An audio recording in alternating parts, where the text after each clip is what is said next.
আসসালামু আলাইকুম, শারমিন লীনা আমন্ত্রণ জানাচ্ছি এনটিভি এর মধ্যাহ্নের খবরে।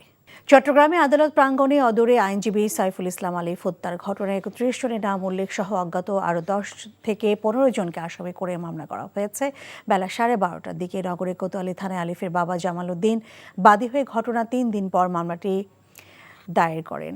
মামলার আসামিরা হলেন নগরের কোতোয়ালি থানার বান্ডেল রোড সেবক কলোনি এলাকার বাসিন্দা চন্দন আমান দাস, শুভকান্তি দাস, বিধান, বিকাশ, রমিত সহ ৩১ জন। এছাড়া আদালত প্রাঙ্গণে আইনজীবীদের উপর হামলা ভাঙচুরের অভিযোগ, ১১৫ জনের নাম উল্লেখ সহ অজ্ঞাত ৪০০ থেকে ৫০০ জনের বিরুদ্ধে আরও একটি মামলা দায়ের করেছেন আইনজীবী আলিফের বড় ভাই খানে আলম।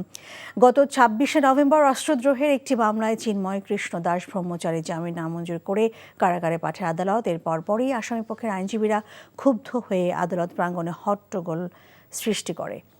বিকেলে রাষ্ট্রপক্ষের আইনজীবী সাইফুল ইসলাম আলিফকে কুপিয়ে হত্যা করা হয়। তদন্ত চলছে, যদি কোনো পর্যায়ে তার জড়িত থাকা, তার উস্কানি বা কোনো বিষয় এখানে জড়িত থাকে, অবশ্যই তাকেও আইনের আওতায় নিয়ে আসা হবে। পরিবারের পক্ষ থেকে যে এজাহার দায়ের করা হয়েছে সেখানে এই চিন্ময়ের নাম নেই।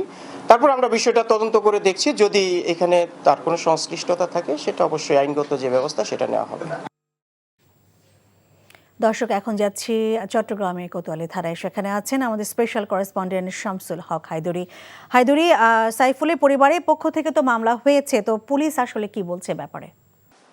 হ্যাঁ লীনা, আমি আছি এখন চট্টগ্রাম মেট্রোপলিটন পুলিশের সদর দপ্তরে। এখানে কিছুক্ষণ আগে এখানে উপ পুলিশ কমিশনার রইসউদ্দিনের সাথে আমরা কথা বলেছি, যিনি আমাদেরকে সাইফুল ইসলাম আলিফের হত্যায় পরবর্তী যেই ঘটনা এবং আটক আসামি মামলা সব কিছু নিয়ে আমাদের সাথে সর্বশেষ অবস্থাটা তুলে ধরেছেন। তো এই পর্যন্ত সাইফুল ইসলাম আলিফের 5টি মামলা হয়েছে। 5টি মামলার মধ্যে 3টি মামলা করেছে পুলিশ এবং বাকি 2টি করেছে পরিবারের পক্ষ থেকে, একটি বাবা আর একটি ভাই। তো 3টি মামলা পুলিশের যে 3টি মামলা, সেই 3টি মামলায় ছাড়াও গত রাতে আলিফের বাবা এসে কোতোয়ালি থানায় মামলা দায়ের করেছেন যে হত্যা মামলা। সেই হত্যা মামলায় উনি 31 জনকে মূল আসামি করেছেন নাম উল্লেখ করে, এবং বাকি এর সাথে 10-15 জনকে অজ্ঞাত আসামি বলা হয়েছে। তো পাশাপাশি আপনি বলেছেন তার ভাইও একটি মামলা করেছে, সেটি ভাঙচুর, হামলা, অন্যান্য বিষয়াবলী নিয়ে। তা এই পর্যন্ত এই 5টি মামলার মধ্যে এবং এই পর্যন্ত গ্রেপ্তার করা হয়েছে, এবং আর বাকি এখানের মধ্যে 9 জন হচ্ছে যে হত্যা মামলার আসামি। তার সাথে আমরা কথা বলেছি গতকাল আলিফের বাবা, সে বলেছে যে সে এই যারা বা তার ছেলেকে যারা হত্যা করেছে তাদের সর্বোচ্চ শাস্তি মৃত্যু চান, এবং তিনি যে সহিংস ঘটনার যে সংগঠনটি সদস্যরা ঘটিয়েছে তাদের তারা মৃত্যুর দণ্ড তিনি দাবি করেছেন। পাশাপাশি যে ইস্কন যে সংগঠনটি অরাজকতা যার সমর্থকরা, পাশাপাশি পুলিশকে আমরা জিজ্ঞেস করেছিলাম, এটি একটি স্পর্শকাতর মামলা এবং এটিতে অনেক বড় ঘটনা হয়ে গেছে এর মধ্যে, কিন্তু এইসবের মধ্যে চিন্ময় দাসকে এখনো কোনো মামলায় কিন্তু আসামি করা হয়নি। পুলিশ আমাদেরকে জানিয়েছে যে আমরা তদন্তাধীন অবস্থায় আছে, সবগুলো বিষয় যদি মিনিমাম তার সংশ্লিষ্টতা পাই তাকে সেখানে আসামি করা হবে। লীনা, বিএনপি স্থায়ী কমিটির সদস্য আমির খসরু মাহমুদ চৌধুরী বলেছেন, গণতান্ত্রিক ধারায় ফিরে যেতে তারা ঐক্যবদ্ধভাবে বর্তমান সরকারকে সহযোগিতা করে যাচ্ছেন। গণতান্ত্রিক ধারায় যাতে রাষ্ট্র ফিরে যেতে না পারে সেজন্য দেশে বিদেশে ষড়যন্ত্র চলছে। বিভিন্ন সময়ে তারা বিভিন্ন রূপে ফিরে আসছে, তার বিরুদ্ধে সবাইকে রুখে দাঁড়াতে হবে। শনিবার রাজধানী ইঞ্জিনিয়ার্স ইনস্টিটিউশনে গণফোরামের 7ম জাতীয় কাউন্সিলে তিনি এসব কথা বলেন। আমির খসরু আরও বলেন, ধর্মের নামে যে ঘটনা ঘটেছে সেগুলো বোঝার জন্য গভীরভাবে চিন্তা করতে হবে। সাম্প্রদায়িক সম্প্রীতি নিয়ে বাংলাদেশে অস্থিরতা সৃষ্টি করতে চেষ্টা করছে একটি গোষ্ঠী। বাংলাদেশ কখনো অন্য দেশে অভ্যন্তরীণ বিষয় নিয়ে হস্তক্ষেপ করে না, কিন্তু অন্যরা অভ্যন্তরীণ বিষয় নিয়ে অস্থিরতা করার চেষ্টা করছে। আমাদের গণতান্ত্রিক অর্ডারে ফিরে যাওয়ার যে প্রক্রিয়া, তার জন্য সরকারকে, অন্তর্বর্তীকালীন সরকারকে সার্বিক সহযোগিতা করে যাচ্ছে।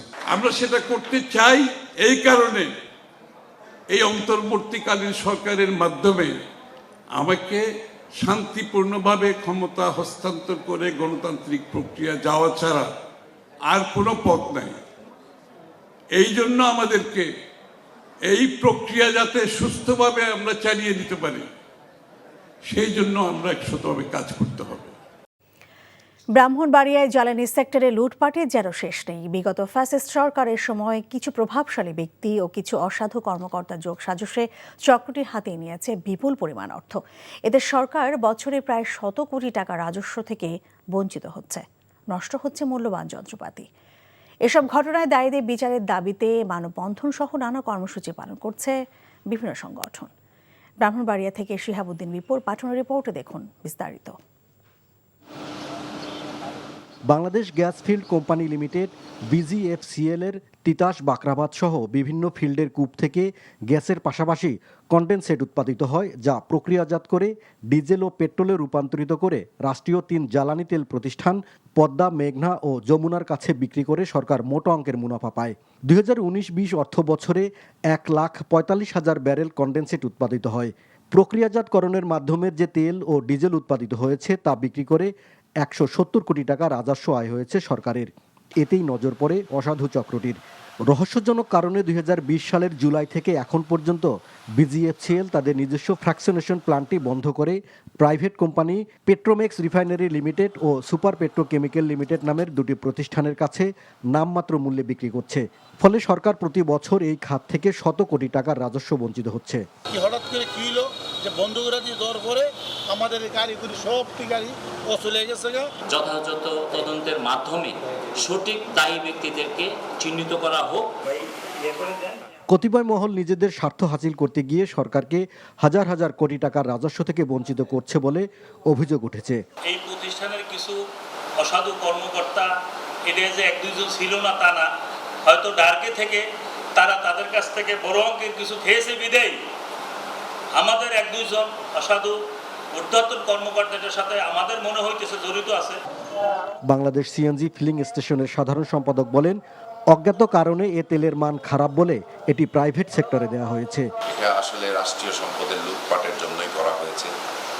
এটা আপনারা জানেন যে সারা দেশে যেরকম লুটপাট হয়েছে, জ্বালানি সেক্টরে লুটপাট হয়েছে, এটা তারই একটি নমুনা। আমাদের এই প্রতিষ্ঠান কেন, এটা পুরো বাংলাদেশের চিত্র, কিন্তু 12টা প্রতিষ্ঠান প্রাইভেট সব এখানে সরকার যে আপনার প্রায় বছরে 150 কোটি 200 কোটি এরা করেন না ভাই, এরা যদি আপনারা কম তাহলে আমরা আবার বিপদে পড়ব। লাভজনক প্ল্যান্টের কার্যক্রম পুনরায় চালু করে সরকারের রাজস্ব বৃদ্ধির দাবি সচেতন মহলের। NTV news desk. কিশোরগঞ্জের ঐতিহাসিক পাগলা মসজিদের 10টি দান বাক্সে 29 বস্তা টাকা পাওয়া গেছে। সেই সঙ্গে মিলেছে বৈদেশিক মুদ্রা ও সোনা রূপার অলংকার। এখন চলছে গণনা। এর আগে চলতি বছরের 17 আগস্ট মসজিদের 9টি দান বাক্স থেকে 7,22,13,046 টাকা বৈদেশিক মুদ্রা ও সোনা রূপার অলংকার পাওয়া গিয়েছিল। সকালে কিশোরগঞ্জের জেলা প্রশাসক ও পাগলা মসজিদ পরিচালনা কমিটির সভাপতি ফৌজিয়া খান ও পুলিশ সুপার মোহাম্মদ হাসান চৌধুরীর উপস্থিতিতে দান বাক্সগুলো খোলা হয়। প্রাপ্ত দানের টাকা থেকে পাগলা মসজিদ এবং এর অন্তর্ভুক্ত মাদ্রাসা, এতিমখানা ও কবরস্থানে ব্যয় নির্বাহ করা হয়।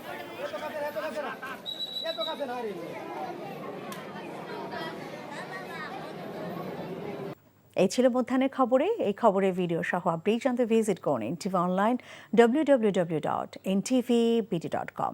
এছাড়াও NTV জনপ্রিয় সব অনুষ্ঠান ও খবরের আপডেট জানতে ভিজিট করুন আমাদের ইউটিউব ও ভেরিফাইড ফেসবুক পেজ।